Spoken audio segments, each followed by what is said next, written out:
11واں عام سوال جو غیر مسلمان اسلام کے متعلق پوچھتے ہیں وہ یہ ہے کہ اسلام ساری انسانیت کے لیے ہے، سارے انسانوں کا مذہب ہے، تو صرف مسلمانوں کو ہی کیوں اجازت ہے مکہ اور مدینہ جانے کی؟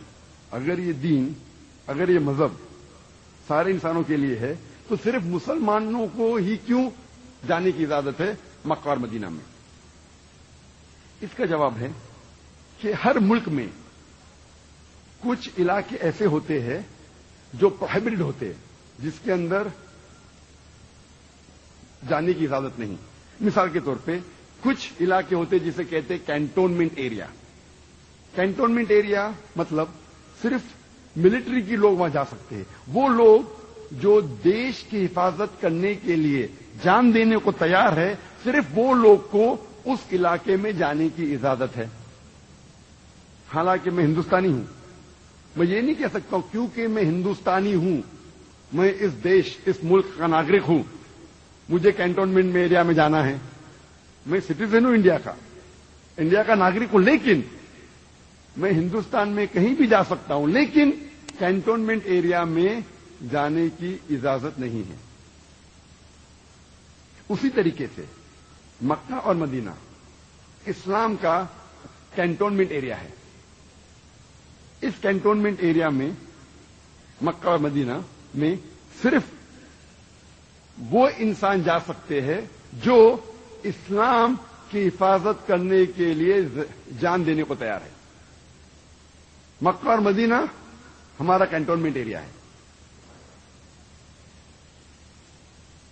اور ایک وجہ ہے، جب بھی آپ کوئی ملک میں جاتے ہیں اپنے دیش کو چھوڑ کے، اس ملک کا ویزا لینا ضروری ہے، اور ہر ملک کے کوئی نہ کوئی شرائط ہوتے ہیں ویزا دینے کے لیے۔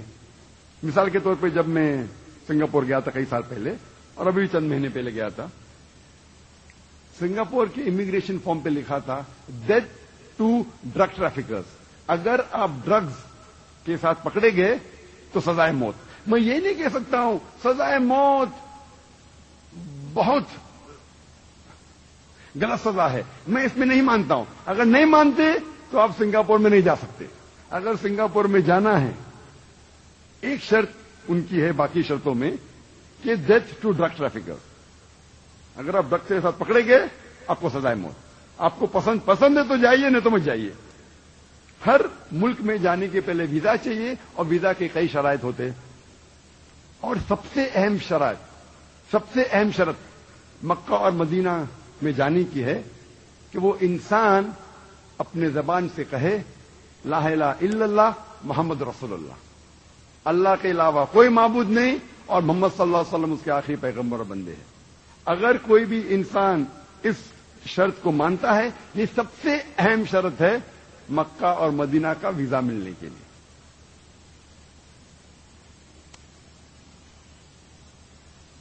13واں اہم سوال غیر مسلمان اسلام کے متعلق پوچھتے ہیں، وہ ہے اسلام میں مسلمانوں کو سور کا گوشت کھانے سے کیوں روکا جاتا ہے؟ اسلام میں سور کا گوشت کھانے کی ممانعت کیوں ہے؟